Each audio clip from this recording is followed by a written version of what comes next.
Hello, coucou, bonjour, bonsoir, comment vas-tu? Merci pour ta fidélité, merci pour les commentaires que je vois, hein. Bon, même si certains ne sont pas très constructifs, hein. Hein. Le plus important, c'est les partages, c'est ma solo, hein. On partage en toute intimité, hein, selon l'inspiration du moment. Et l'inspiration du moment, ben, c'est, j'avais le mot tout à l'heure, le non-conformiste. Voilà. Être non-conformiste. Moi, je me suis toujours revendiquée comme une personne non-conformiste, qui ne faisait pas les choses comme tout le monde. Et au départ, j'en souffrais, parce que malgré moi, j'avais envie de rentrer dans le moule de la société, faire comme tout le monde, hein? Tu as tes diplômes, tu trouves un travail, surtout les femmes, tu trouves un mari, tu fais des enfants. J'avais envie de faire comme tout le monde, hein, d'être conformiste, sauf que ça ne fonctionnait pas. Et pendant longtemps, j'en ai souffert dans mon âme, j'en ai souffert, mais je ne comprenais pas pourquoi tout ce que j'entreprends pour faire comme tout le monde ne fonctionne pas. En travaillant, en cheminant, hein, en écoutant mon âme, donc mon cœur, en suivant le chemin qui m'était destiné, j'ai compris pourquoi. J'ai compris pourquoi, parce que tout le temps que je voulais rentrer dans le moule, c'est parce que je n'étais pas venue ici, en ce monde, je ne me suis pas incarnée en ce monde pour être conformiste. C'est parce que je n'écoutais pas mon âme que j'en souffrais. Mon âme, c'est pas tout le monde qui est comme ça, hein, c'est pas tout le monde. Hein. Mon âme ne s'est pas incarnée en ce monde pour faire les choses comme tout le monde. Pourquoi? Parce que, comme je le dis toujours, depuis très longtemps, depuis que je suis toute jeune, j'ai toujours eu conscience des choses. J'ai toujours eu cette grande conscience que les choses n'étaient pas ce qu'elles paraissaient. J'ai toujours eu cette conscience. Et c'est peut-être pour cela que, en voulant faire comme tout le monde, j'en ai souffert. Parce que, comme on l'apprend dans le chemin que j'ai choisi, hein, le chemin de la conscience, on explique qu'il y a des... Bon, on y adhère ou on n'adhère pas, hein, mais moi, étant donné mon cheminement, la voie que j'ai choisie, j'y adhère totalement. Certains d'entre nous sont vraiment des vieilles âmes, c'est-à-dire des âmes qui ont vécu plusieurs vies, et pour d'autres, ils disent qu'elles étaient même là à la naissance de cette ère ou de ce monde. Enfin, ça, j'en sais rien. Je n'ai pas fait des recherches là-dessus. Donc, elles ont gardé ces réminiscences-là. Elles ont gardé ces choses-là en mémoire. Alors que ce qu'on appelle les jeunes âmes, elles, par contre, il y a eu le reset. Le reset qu'on fait quand on s'incarne a bien fonctionné. Donc, ce qui fait que la plupart des connaissances, parce que ce n'est pas notre première vie, aujourd'hui, avec la physique quantique, on est en train de prouver que la réincarnation est un fait. On est en train de le prouver. Bon, je ne me suis pas encore penchée en détail sur les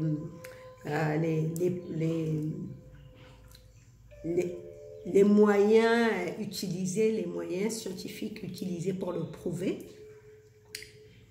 Mais toujours est-il que l'étude de la physique continue en train de démontrer qu'il y a des univers parallèles, et dans ces univers parallèles, il y a plusieurs vies, et ce sont nos vies. Ce sont nos vies selon la conscience qu'on a. On peut regarder, on peut avoir accès à ces univers parallèles qui sont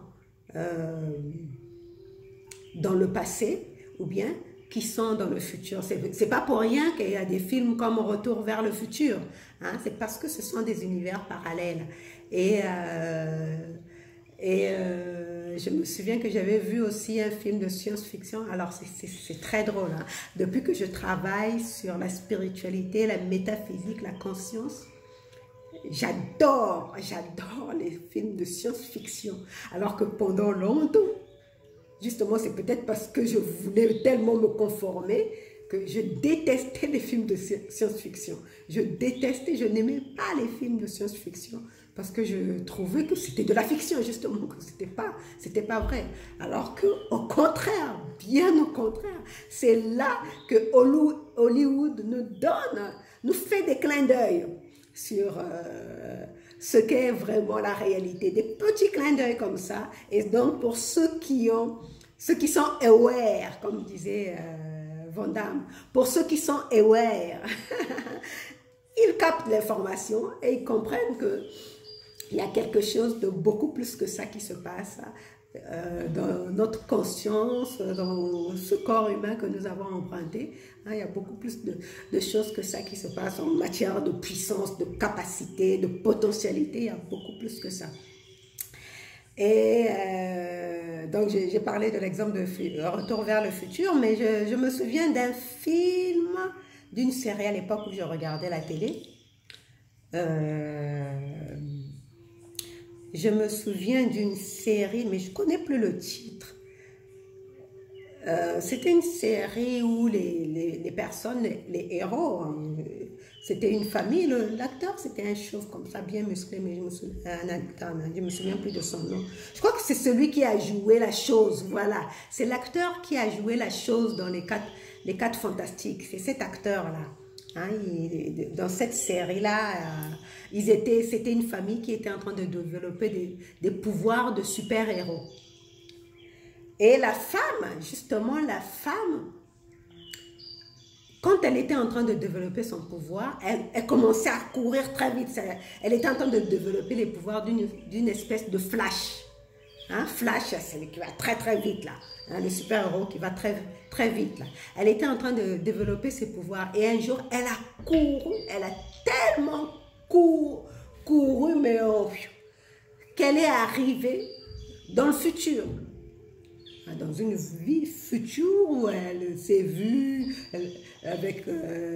ayant un certain âge, faisant certaines choses. Et c'était elle. Et elle ne comprenait pas ce qui se passait. Et après, quand elle a fait demi-tour, comme c'était une scientifique, en fait, elle était une scientifique, hein, elle travaillait dans un laboratoire scientifique. Elle a compris que c'était le futur. Donc, c'est pour dire que ça, c'est des petits clins d'œil que le cinéma nous fait. Hein, c'est des petits clins d'œil. C'est comme par rapport au coronavirus aussi. Hein, avant cette pandémie-là, on nous a diffusé plein de films de pandémie et qui se sont terminés par un vaccin. Hein, qu'on a résolu que par un vaccin, c'était aussi un clin d'œil pour nous dire que vous allez avoir une pandémie, enfin, c'est ce que certains disent. Hein. Donc, qui s'est terminé par un vaccin. Donc, Hollywood, souvent, nous fait des petits clins d'œil comme ça, sans vraiment nous donner l'information. Donc, c'est pour ceux qui sont conscients, ceux qui sont aware, et ils captent l'information. Et donc, la science est en train de prouver qu'il y a l'incarnation, la réincarnation. La réincarnation existe et ce sont des univers parallèles et en fonction du niveau de conscience, on peut aller visiter ces niveaux de conscience ou on peut regresser vers ses vies antérieures. Et donc, pour les vieilles âmes, ce qu'on appelle les vieilles âmes, elles ont conscience de ça. Elles ont conscience, il y a souvent des réminiscences, il y a souvent des flashbacks qui viennent dans leur mémoire. Je me souviens, je suis en 2015, je suis allée au Congo. Et avec mes parents, on a fait un voyage dans le village de ma grand-mère. Enfin, le village, dans la ville natale de ma grand-mère. C'est la première fois que j'y allais. Et quand j'ai vu la ville, j'ai dit à ma maman, oh, waouh, mais il me semble que j'ai déjà été ici. J'étais émue de voir les édifices, les rues, les marchands. J'ai dit à maman, maman, j'ai déjà été ici. J'ai déjà été ici. Je dis, comment ça, c'est la première fois que tu viens ici, mais... J'ai rêvé, j'ai fait un rêve. J'ai fait un rêve où j'étais ici. Et c'est exactement le même endroit. Et c'est ça, ce sont des réminiscences d'une vie antérieure. Alors, moi, j'avais aucune idée. Mais ce sont des réminiscences. Et il y a donc les vieilles âmes, elles ont conscience de... C'est d'ailleurs pour cela qu'elles souffrent, qu'elles sentent les choses avec une forte émotion, beaucoup plus que les autres. Et justement, qu'elles ne se conforment pas. Parce qu'elles ont conscience... Parce qu'elles ont conscience que les choses telles qu'elles sont, elles ne devraient pas être comme ça. Ça devrait être beaucoup plus évolué que ça. Donc, elles se disent, mais non. Donc, nous sommes venus ici pour faire quelque chose, pour améliorer quelque chose. Et donc, du coup, elles refusent. Elles refusent la conformité. Et quand elles veulent, elles veulent être dans la conformité, ça ne fonctionne pas. Ça ne fonctionne pas et elles en souffrent. Et c'est ce qui se passait pour moi depuis l'âge de 17 ans. Depuis l'âge de 17 ans, je me sentais mal. Je ne comprenais pas pourquoi tous mes efforts pour faire comme toutes les jeunes filles, pour faire comme toutes les femmes, pour faire comme tous les... ne donnaient pas de raison, ne fonctionnaient pas. Et ça me faisait souffrir, ça me faisait souffrir. Ah, d'où la dépression aussi. Or, par la suite, j'ai compris, c'est parce que je n'étais pas venue ici pour me conformer. Le conformisme nous réduit, ça nous laisse, ça nous garde dans une case. Or, les personnes, qu'on dit les vieilles âmes, elles comprennent qu'on n'a pas à se conformer. On est venu ici pour évoluer, pour... s'épanouir, pour, comme on dit, l'univers est expansion. Et elles sont venues pour s'expanser, je ne sais pas si le mot est approprié, étendre, s'étendre en communion, en harmonie avec l'univers. Parce que l'univers est expansion perpétuelle. Et ces âmes-là ont conscience qu'elles sont venues en ce monde pour vibrer avec l'univers, donc dans cette expansion-là. Ce qui fait que quand on essaie de les contenir dans une forme de bocal, hein, cette matrice-là, bah, elles se sentent à l'étroit. Elles se sentent à l'étroit, elles se sentent... Et du coup, il faut qu'elles partent de là. Et si elles se conforment, elles souffrent. Et c'est ça le conformisme. Le conformisme, c'est se réduire, c'est s'enfermer dans un état d'être qui n'est pas le sien parce que tu es vibration, tu es énergie. L'énergie est extension, l'énergie est faite pour se répandre, pour toujours, comment je peux dire ça, vibrer et s'étendre parce que tu es une partie de la source qu'on appelle Dieu, l'univers. Et j'ai aimé cette analogie de mon métaphysicien préféré qui m'enseigne en ce moment, Michael Beckwith. J'ai aimé cette... Ah non, non, c'est pas lui qui... c'est pas de lui que j'ai pris ça. Non, c'est Abraham Hicks. Abraham Hicks expliquait que, en fait, la source, ce qu'on appelle Dieu, c'est comme le corps humain. Et il y a des doigts, il y a des parties du corps. Et ces parties du corps-là elles sont liées. Elles sont liées. au corps humain. Donc, elles n'ont pas conscience. Le doigt, il n'a pas conscience de sa propre existence, qu'il est différent du corps. Ou bien les oreilles. Donc, ils sont liés au corps humain. Donc, il n'y a pas vraiment... Tout est beau, tout est merveilleux. On est ensemble. C'est beau, c'est génial. Mais, à un moment, chaque doigt va se séparer, vouloir aller vivre son expérience séparée de la source. C'est cette séparation qui fait que on a des contrastes, on a des expériences à vivre. Donc, essaie de se séparer pour voir ce que ça fait d'être séparé et accumuler de l'expérience et revenir, faire grandir la source. Hein, parce que l'univers est expansion perpétuelle. Mais tant qu'on reste lié à la source, on a conscience de rien. On a conscience de rien. Le doigt n'a pas conscience qu'il est lié au corps humain. Mais c'est quand on te coupe un doigt, ben, on voit bien qu'il y a quelque chose de différent qui s'est passé. Hein, il y a une conscience différente qui s'est passée. Et donc, c'est un peu cette image-là qu'il donnait de nous qui faisons l'expérience d'être séparés, de la séparation. Et ça j'ai vraiment aimé. Et donc, quand on vient se séparer, quand on vient vivre cette expérience, certains d'entre nous ont plus conscience que d'autres, ont plus conscience de cet attachement, de ce lien avec la source, l'univers, Dieu, et travaille activement à repartir vers la source, à repartir vers à la maison. Hein? C'est ça la parabole de l'enfant prodigue. Hein? C'est ça la parabole de l'enfant prodigue qui part vivre sa vie et se rend compte que loin du Père, il lui manque des choses, donc il veut repartir vers le Père.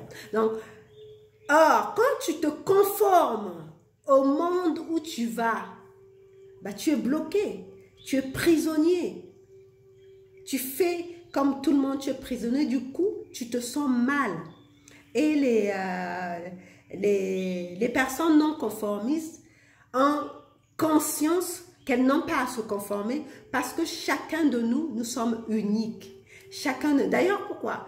C'est ce que je dis toujours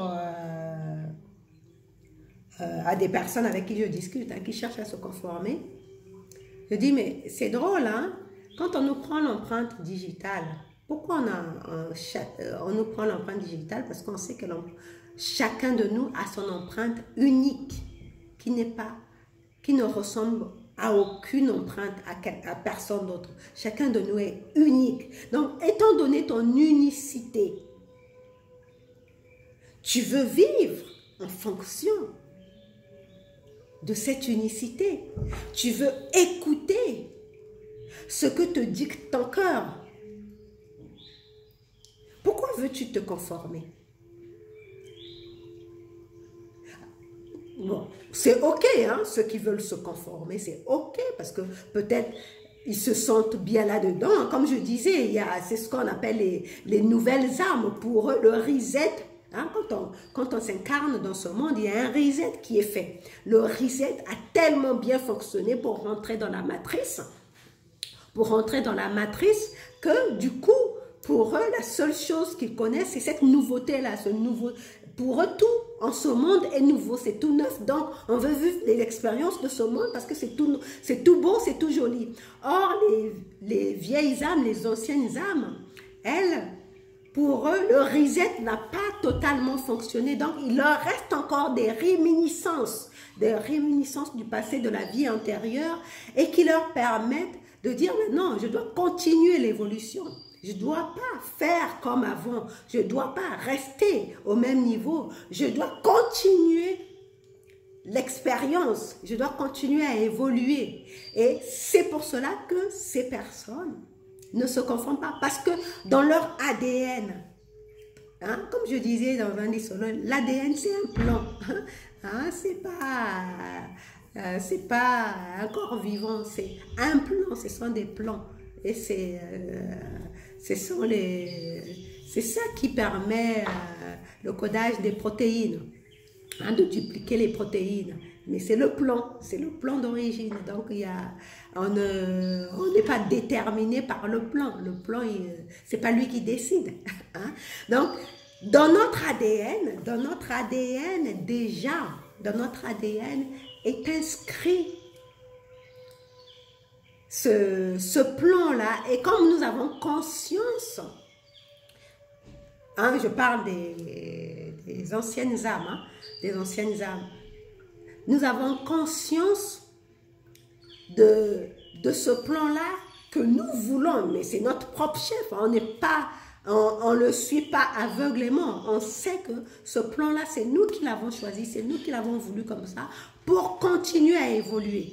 Pour continuer à évoluer en fonction de toute l'expérience que nous avons acquise. Et donc, c'est inscrit et on veut suivre ce plan. Mais c'est quand on veut se conformer à ce que la matrice, ce monde, nous impose, c'est là où on commence à souffrir, on commence à être à l'étroit. Mais c'est pas tout le monde qui est comme ça. C'est pour cela qu'il y a beaucoup plus de monde qui se conforment que les non-conformistes. Hein. Il y a très peu de personnes qui sont non-conformistes. Et c'est OK.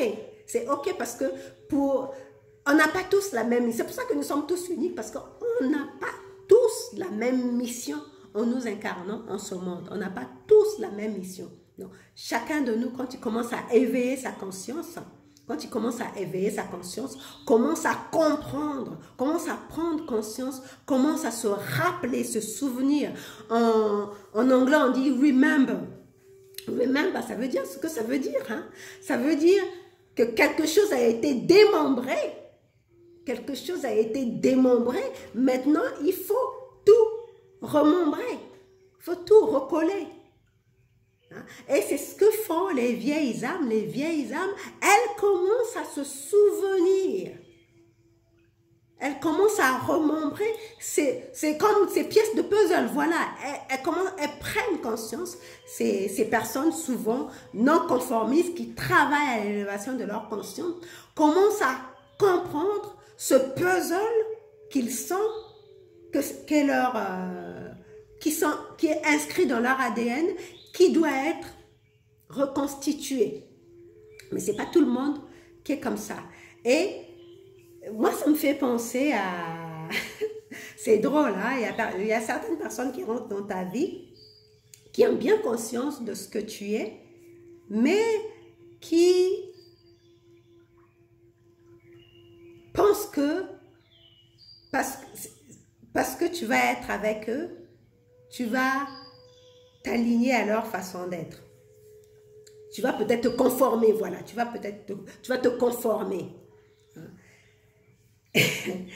Et c'est là où on peut tomber dans le mouvement de foule, dans ce que mon professeur de métaphysique appelle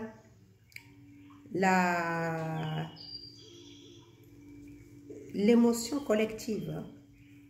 Oui, je pense que c'est l'émotion collective. Hein?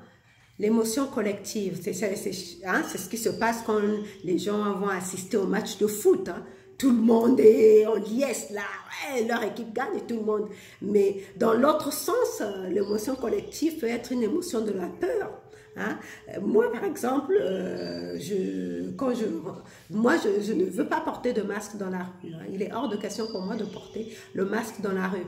Mais parfois, quand je vais dans des magasins, enfin, aujourd'hui, je fais plus les boutiques parce que je me dis, j'ai pas envie d'aller dans les boutiques où on m'oblige de porter le masque. Par exemple, quand j'ai pris le train où j'ai dû mettre le masque, et j'ai mis le masque parce que le contrôleur m'embêtait, donc j'ai mis le masque. Après, quand il passait, je l'ai enlevé, mais bon, j'ai mis ça pendant quelques instants. Après, je me suis dit, mais ouais, écoute, pourquoi tu t'embêtes à vouloir te disputer, te prendre la tête avec le contrôleur? Mets le masque, mais après tout, ça ne va pas te tuer, et puis au moins tu seras tranquille. Et puis après, je me suis dit, bah non, Ben non. Et donc, je regardais tout le monde. Je me suis dit, oui, fais comme tout le monde. Ah, c'est ce que je me disais à moi. Je me disais, mais fais comme tout le monde. Mets ton masque et puis tu seras tranquille et tu vas voyager cool. Et je regardais. Je me suis dit, mais non, je veux pas être comme tout le monde. Je ne veux pas être comme tout le monde. Je ne suis pas à l'aise avec ce truc. Je ne veux pas m'en accommoder. Et ça, c'est très important pour les personnes qui travaillent à leur conscience, qui sont non conformistes, est-ce qu'ils ont conscience qu'ils ont une mission. Une mission, c'est celui de la lumière. C'est ce que je lisais encore le livre de Paulo Coelho aujourd'hui, le guerrier de lumière. Ce sont ces guerriers de lumière qui ont conscience qu'ils sont là pour accomplir une mission. Mais ce n'est pas tout le monde. Ce sont des guerriers de lumière. Donc, ils ne veulent pas. Ils ont conscience de leur mission, mais leur mission ne consiste pas à faire comme tout le monde. Parce que de toute façon, mais ils ne sont pas à l'aise dans le fait d'être comme tout le monde. C'est comme si on leur enlevait une partie d'eux-mêmes. Donc, du coup, ça peut être un piège. C'est pour ça qu'on veut être très, très attentif. Ça peut être un piège de tomber dans la conformité et de s'éloigner de sa mission. Parce que c'est facile hein, de vouloir suivre le mouvement, l'émotion collective. Justement, moi, pourquoi j'ai commencé à me parler comme ça? C'est un peu la peur. La peur comme on bête, comme mettre une contravention ou quoi que ce soit. Hein, la peur qu'ils ont mis dans l'esprit de tout le monde. Et donc, je me suis dit, bah, la peur d'avoir des problèmes, tout simplement, comme je disais, quelqu'un disait, je ne veux pas avoir d'histoire, la peur d'avoir des histoires. Je me suis dit, ben non, tu vois, ça c'est aussi l'émotion collective. Donc, les personnes non conformistes qui ont conscience de leur mission, ils refusent de céder à cette émotion collective de la peur. Parce que ça dessert leur mission de vie dont ils ont réellement conscience. Parce que, comme je disais, je pense que dans le livre Lodière, quand on travaille à l'élévation de la conscience, le retour, le rappel à l'ordre se fait très très vite. Hein? Parce que dès le moment où tu rentres dans le cercle de l'élévation de la conscience, tu ne peux plus faire marche arrière. Sinon, c'est la souffrance parce que tu as conscience des choses. Ce n'est pas une punition. Certains croient que c'est une punition. Non, ce n'est pas une punition. Je disais, je ne sais pas à qui je disais, je ne peux pas faire marche arrière. Je suis déjà allée loin, je ne peux pas faire marche arrière parce que j'ai tellement conscience des choses. Je ne peux pas recommencer à faire les choses comme tout le monde. Je ne peux pas commencer à vivre ma vie comme si j'étais inconsciente, comme si je ne savais pas ce qui se trame dans le monde. Je ne peux plus parce que j'ai tellement accumulé de l'information. Et dans ce chemin-là, dans ce travail-là, quand tu accumules de l'information, tu dois t'en servir. Sinon, c'est toi qui souffres, c'est l'enfer. Et ce n'est pas une punition, c'est juste parce que tu as pris conscience des choses et de ne pas appliquer, ça te fait souffrir. Ça te fait souffrir. Donc, tu veux continuer le chemin. Tu veux continuer le chemin et continuer à grandir. C'est exactement ça, continuer à grandir. Un enfant qui apprend à marcher, qui commence à réapprendre à courir, bah, quand il se casse la jambe et qu'on lui met un plâtre et qu'il est obligé de rester cloîtré dans un plâtre, dans un fauteuil, il pleure tout le temps. Parce qu'il était heureux de pouvoir courir, gambader. C'est ça que fait l'élévation de la conscience. Parce que tu es tellement conscient des choses. Tu as tellement conscience de ton évolution que tu ne peux plus revenir en arrière pour te dire je fais comme tout le monde et j'accepte. C'est comme ça ici. Voilà. Non, ça ne marche pas. Ça ne marche pas. Hein? Et donc, tu vas continuer à suivre ta voie.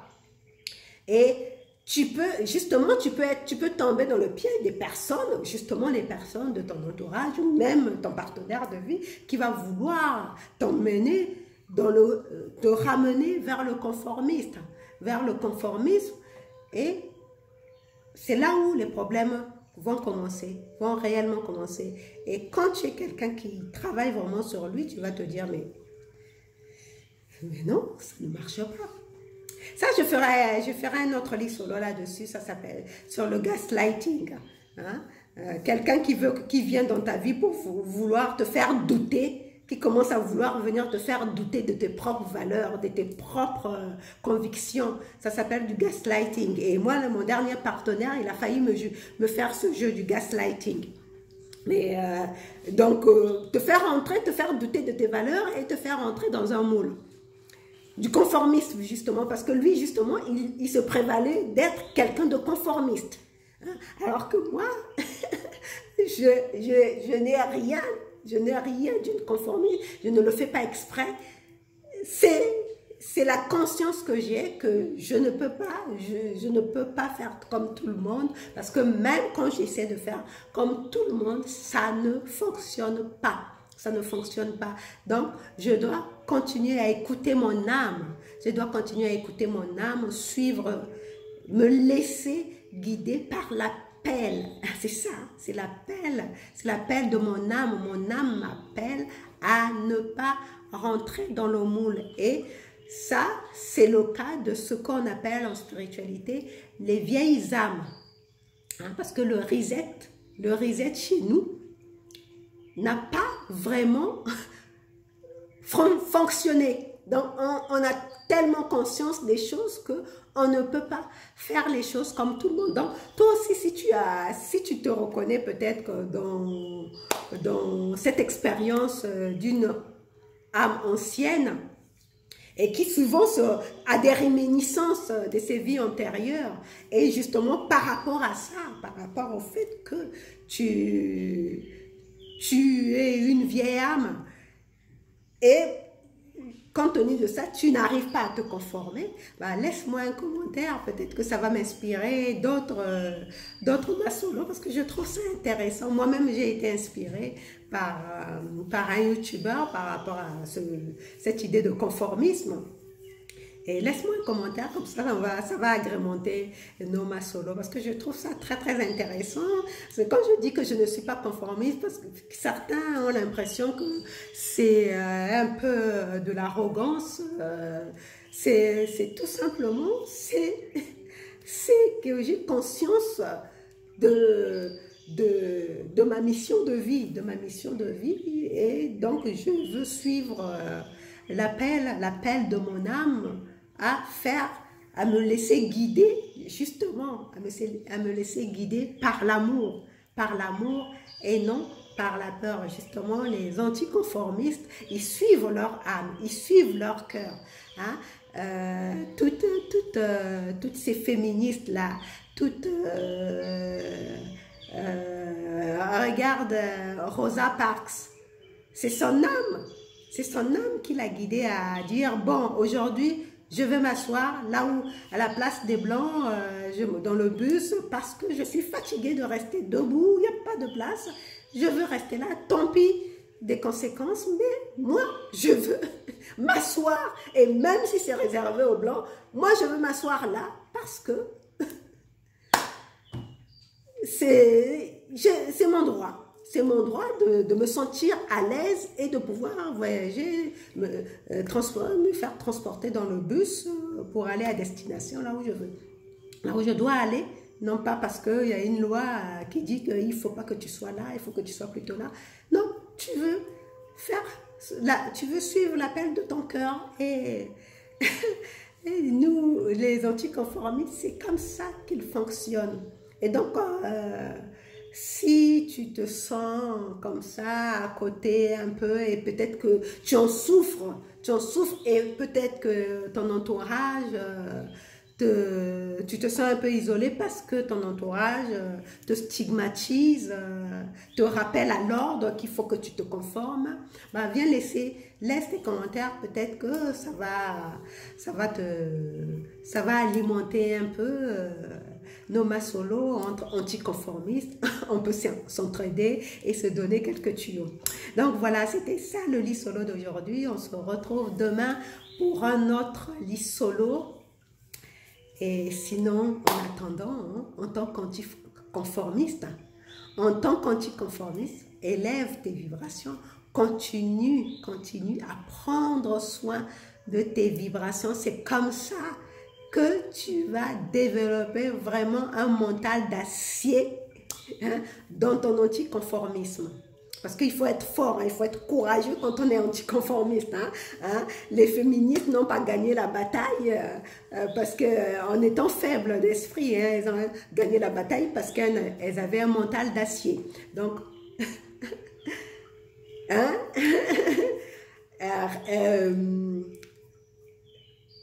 Élève tes vibrations, prends soin de toi et on se retrouve demain. Bisous. Ciao.